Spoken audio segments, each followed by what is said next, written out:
And welcome back, everybody. Most of us are aware that high cholesterol, it's bad for your health. But do you really know what cholesterol is and where it actually comes from?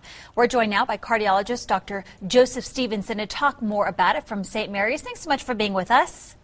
You're welcome. All right, let's go straight to it. What exactly is cholesterol and where does it come from? Right. Always an interesting question, including cholesterol gets a bad rap in the sense that it's contributing to atherosclerosis and blocked arteries and such. But not all cholesterol is bad, and most of the cholesterol is produced in the liver itself. And it's a major component for structure of the cell wall, and that's what makes it from a good standpoint. Cholesterol really gets bad when there's too much produced. And that's what can lead to problems for atherosclerosis and plaque buildup within the arteries themselves. And what's the difference then between the good and the bad cholesterol? Right.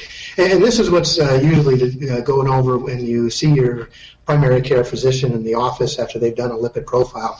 Traditionally, the HDL cholesterol, which is the good cholesterol, and the LDL cholesterol, which is a low-density lipoprotein, that's the bad cholesterol. And the reason why the good cholesterol is considered good, which is the HDL cholesterol, it actually works to remove the bad cholesterol. So it's a transport system that actually takes the LDL cholesterol, the bad cholesterol, brings it back to the liver to be produced and getting rid of. When people think about... Go ahead. So there's different scenarios where you can actually have not that high of an LDL cholesterol, but if your good cholesterol is low, that can also lead to building up of the LDL cholesterol. What are some of the lifestyle changes that we can do to make sure that our cholesterol levels are within those healthy ranges and that we're getting the right cholesterol?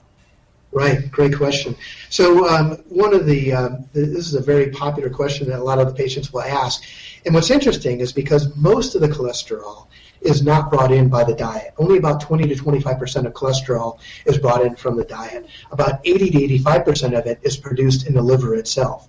So we have several patients that have familial dyslipidemia and patients that are vegetarians or vegans and will have cholesterol medications because their cholesterol is high. So again, it's not diet related. Now there are certain patient population that if their diet is poor, high in saturated fats, they can contribute to even higher LDL cholesterol, which can lead to problems from that standpoint. So interesting. I didn't know that was just a small percentage, or actually from what you eat. A lot of people think otherwise, I think. So if anybody would like to get more information, where can they find it? I think good sources are from the couple of websites, which is the WebMed site, and also Mayo Clinic has a good website also for cholesterol. We always encourage the patients to follow up with their primary physician, have their cholesterol checked, and the American Heart Association has now recommended that if there's a family history of cholesterol at age 20, the kids should be recommended to have a lipid profile at that time.